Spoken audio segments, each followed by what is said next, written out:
Well, Justin Trudeau has finally resigned. It was something that was being expected for a very long time, but it has happened last night.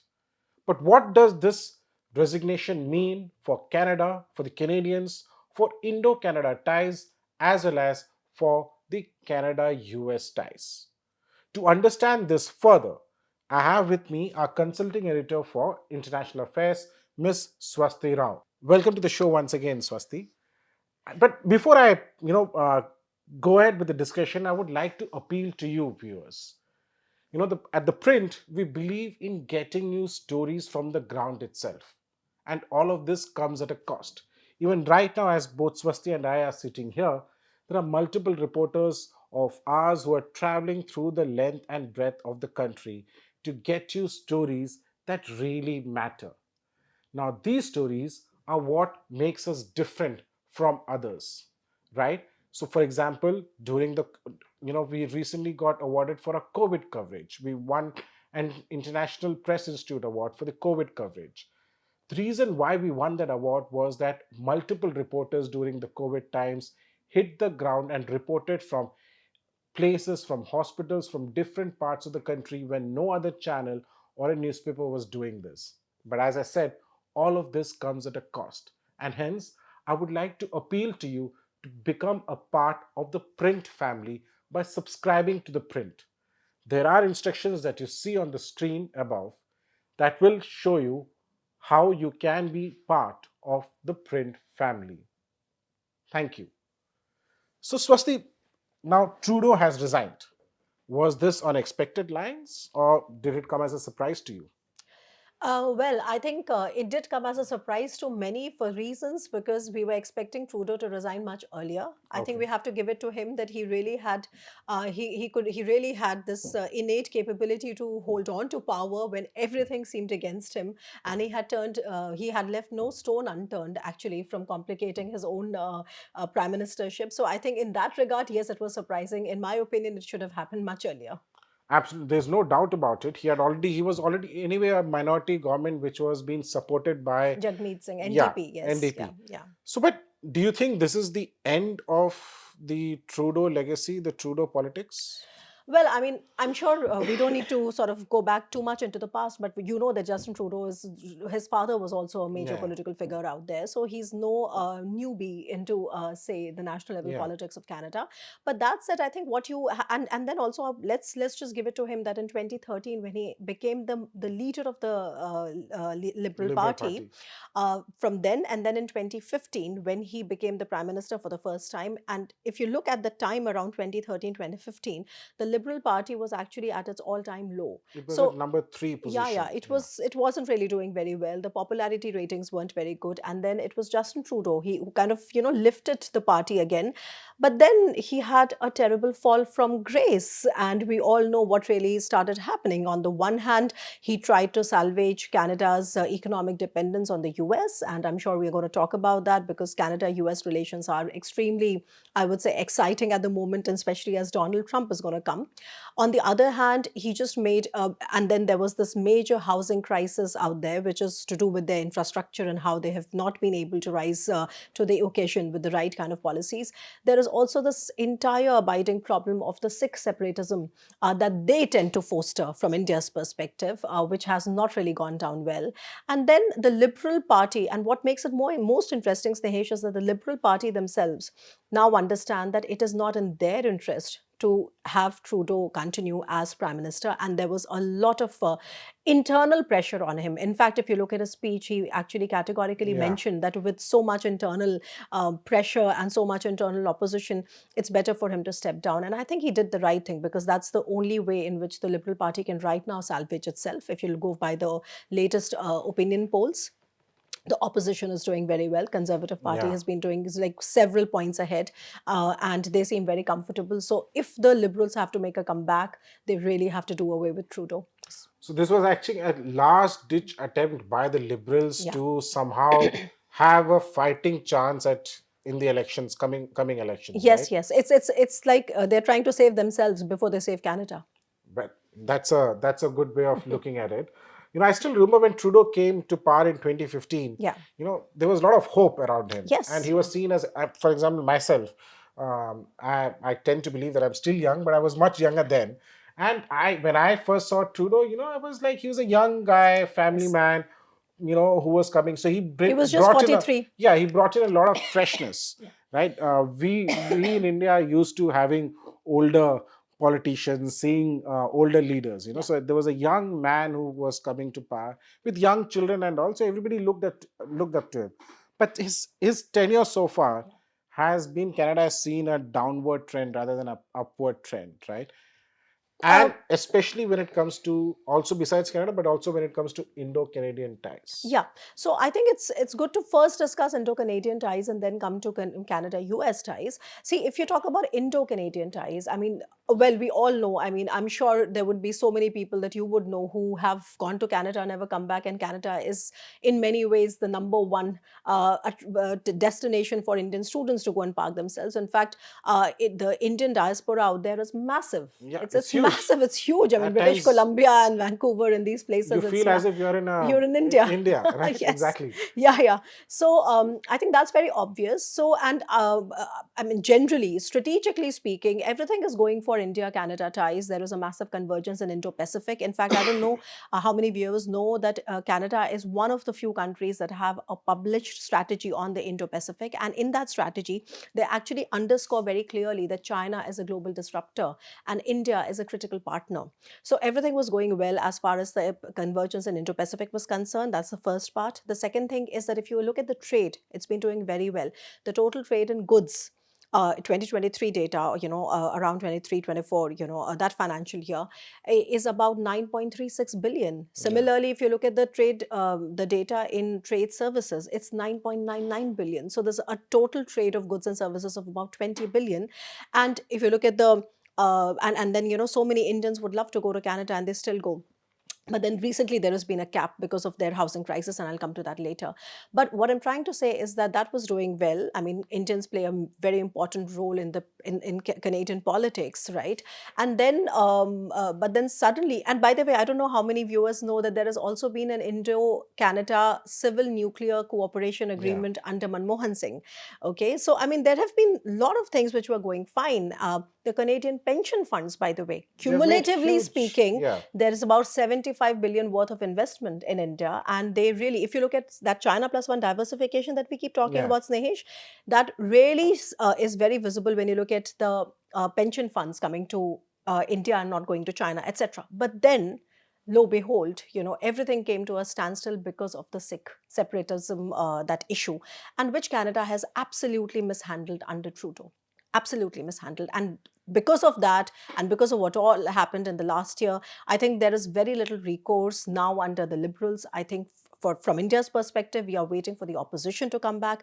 But let's not sort of put all our eggs in the opposition basket, because as domestically speaking, the Khalistanis, and especially this particular group, plays a very dominant role in that politics. So both the Conservatives and the Liberals have been Okay. mollycoddling the Khalistani. So I don't see that Conservatives will come and solve all the problems. It has to be a two-way thing. I think, while Trudeau did play into his the whole separatism issue, Mm. to please his vote bank, Yeah.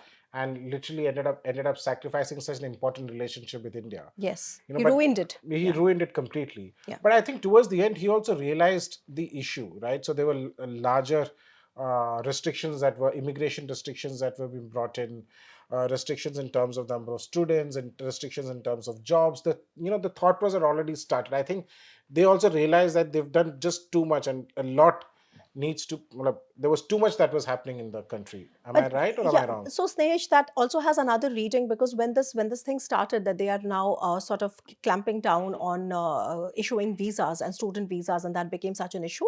Now, when you go into the details of it, you realize that it's not just for the Indians; I know. it's for everybody. And actually, the reason out there is different. The reason is that Canada under Trudeau has been undergoing a severe housing crisis. They just do not have houses anymore. Okay. And if they want to first give it to Canadians, they have to stop immigration. Yeah. And because it has been, that's what I'm saying. So Trudeau came with such promise, but whether it was the international front or the domestic front, I mean, he just fell from grace. He just couldn't handle it because he became a kind of a victim, perhaps, of perhaps his own hubris on the one hand, and of all the factional politics on the other hand. But then it's not just about separatism or harboring Khalistanis and all that.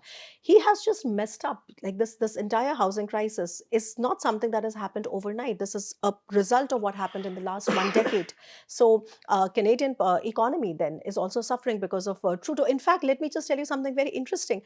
As soon as the news of his resignation came, the Canadian dollar started performing better, which was falling after Donald Trump won the election. And that is something that I would really want to get into, Yeah. because after he resigned, of course, Elon Mm. Musk tweeted about the fact that whatever that he did, Yeah. but Trump, in his other social media, Hmm. went ahead and said that Canada should become a part of the U.S., The 51st the state. 51st state of the U.S. Well, in the sense and he's mentioned this earlier too. It's not Yes. some remark that he has come out with. So what happened with Trump? He spoiled the relationship with India. How did he manage to spoil relationship with? Has he spoiled the relationship with the U.S. or has he spoiled the relationship with Trump? Okay, so very quickly, I think that requires a little bit of a background. Snehesh, so the thing is that even though United States is one of the biggest producers of crude oil, but there is a certain kind of a crude oil which is called heavy crude, for which it is dependent on Canada. Canada. So over the last one decade, even though the oil imports inside the US have declined, but as a proportion of that, the imports from Canada have risen, and it is because a special kind of that heavy crude is required for their livestock, sorry, for their feedstock, specifications. So what happened in 2018 was that Donald Trump said, when he was president the first time, he said that this trade deficit is too much because of the crude oil imports, and he slapped up tariffs on steel and aluminum and those kind of things. And then, after many, I would say, months of negotiation, Canada, US, and Mexico entered into a tripartite free trade agreement, which is called as NAFTA 2.0, Yeah. or it's also called CUMSA. I mean, Canada, US, Mexico, which is a kind of an abbreviation for that, acronym for that. So, and that free trade agreement is going to be up for renewal in 2026. So, if you carefully, want to deconstruct what Trump's statements on this particular issue means, is that he is basically trying to create pressure on the Canadians by saying that, listen, he's already, by the way, declared that he's going to be slapping 25% Yeah. tariffs. Okay. And he's saying that, listen, that NAFTA 2.0 or the CUMSA, this deal in 2018, and under that deal, Canada has both Canada and Mexico have certain subsidies, okay, that if they want to buy things from the US, etc. So Donald Trump is saying that we will not give you subsidies, we will not give you all this, trade deficit. So you have to do something about it, and that is classic Donald Trump, because he has said the same about India as well. Exactly. So that's what the Trump and tariff and all of that basically means. So coming back and connecting it to Canada, so basically the thing is that this is a way of putting pressure and saying that if we are paying for your, in many ways, if we are paying for your economy, right? I mean, you are 61% of Canadian trade is with the US, so it's like the Yeah. biggest trading partner.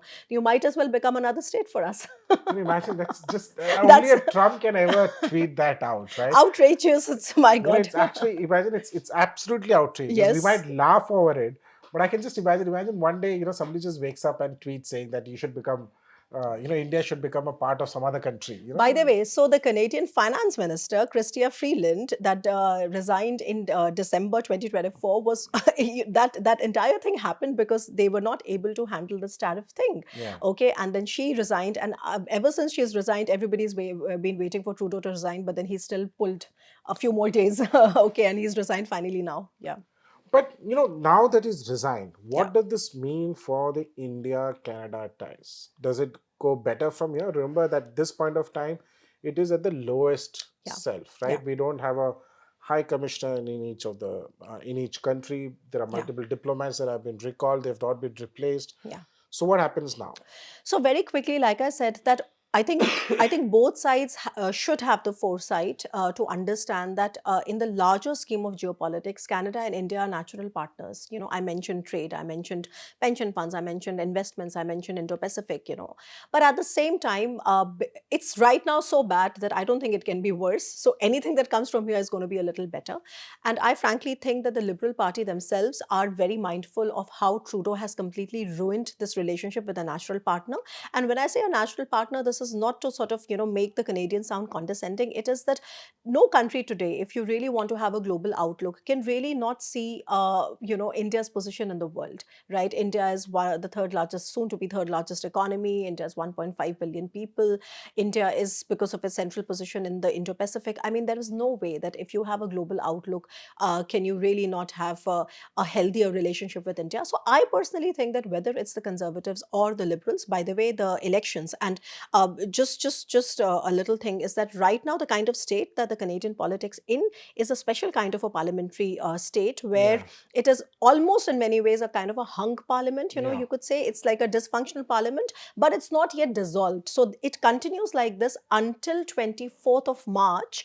And until 24th of March, by the way, even though he has resigned, but he will continue He'll continue. because he has asked the Liberals to now get a new leader. Yeah, And of course, there are certain names. There are certain Indian origin names also. absolutely. Anita Anand, by the Yeah, way, okay, who's a who transport minister. was also the defense minister. So Yeah. they kind of double up, in their roles. So basically, now the Canadian Liberal Party will have to look for their leader, and there is it's a very tough competition that they will have to probably undergo.